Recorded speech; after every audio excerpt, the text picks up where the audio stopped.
Happy January, everybody. January is Human Trafficking Awareness Month. January 11th, tomorrow, Wednesday, is Human Trafficking Awareness Day. This falls to another one of my wheelhouses. As you guys can see, this is the paper that I wrote to get me out of Long Island University. It's kind of old. There's a lot more information. I wasn't even married back then. I was just like out here. I'm gonna read some of this today. I got an A on this paper. It's held in the library in the school. It's a university paper. When we hear the word exploitation, the word by itself creates unwanted images. Human exploitation exists in an environment where you have one individual taking advantage of another. The word exploit means to misuse a human being and treat them as if they are lesser than is a crime that no punishment seems to justify. Hi, how are you? My name is Tahyira. I'm reading my master's thesis. Human trafficking strives off this type of behavior. For an individual to be so afraid and hopeless that they allow others to hurt them both physically and emotionally is a feeling that most of us cannot even begin to imagine. Crimes such as child abuse and domestic violence are circumstances that we can't account for and for which we have laws that protect the exploited victims. Hi, reading Human Trafficking Awareness, reading my paper from CW Post, Long Island University up here in New York. Crimes such as child abuse and domestic violence are circumstances that we cannot account for which we have laws that protect the exploited victims. But nevertheless, there exists a large group of individuals who cannot seem to escape. Their exploitation has become a part of their lifestyle. Thousands of men, women, and children are faced with this harsh reality every day, unknown of when or how it will come to an end. Sexual exploitation and forced labor is the driving force behind modern-day human trafficking. With increased public awareness and government involvement, we can establish a global stand against human trafficking throughout the world. That was my thesis statement. You have to restate your thesis statement at the last paragraph after you make your case in academia.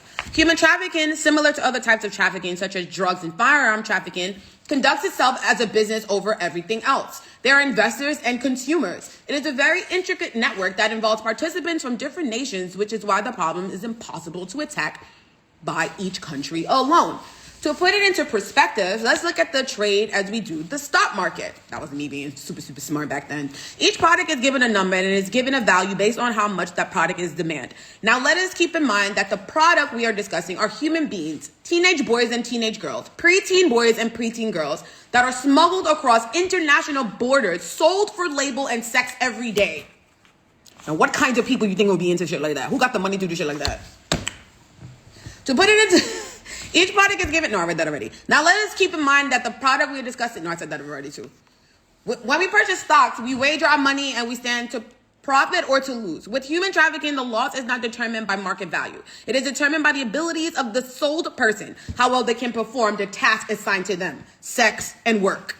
Human trafficking is not to be mistaken with person smuggling, which is also something very real. We deal with that over our borders. The Mexican-U.S. border, even the Canadian border. There's a lot of misconception with the two, but they are in fact a vast majority of differences. What's up, you guys? A lot of people tuning in. In these instances, individuals pay a smuggler's fee to provide reliable transportation in the minutes into the new country. We deal with that a lot in the country that my family origins from, Trinidad and Tobago. Trinidad and Tobago has a lot of crimes because they're in a specific part of the world where a lot of other major corporations, countries I'm talking about, use it. Venezuela, South America, Trinidad is a passage for all these things. That's why there's a lot of crime in Trinidad. Bring it back to like my life. The primary difference between person smuggling and human trafficking is freedom. People pay to be smuggled in. Like there's stories of people on the sides of the rivers in Venezuela that are trying to get from Trinidad to, let's say, whatever. They go through Trinidad. They paid to do that. That's not the same as someone who was stolen in Tobago and then sent to Jamaica. So we got to learn the difference. Victims of trafficking can be men, women, and or children ranging in averages of 9 to 25. The oldest victim reported was about 40 years old, but it is difficult to be sure because information about trafficked persons is hard to collect and maintain. I travel in between intercontinental. I travel here in the United States. In the United States, what I realized in the last 10 years is that even in rest stops, when I was driving on the I-95, let's say, you see it. Human trafficking is more of a thing now. For us to be mindful as travelers, that's really where it happens if you're on the road. Travelers to be mindful if you see someone with someone else and it's like, are you being smuggled? There was an episode of Grey's Anatomy that included it as well. So we're making a lot of progress when I wrote this thesis back in 2010.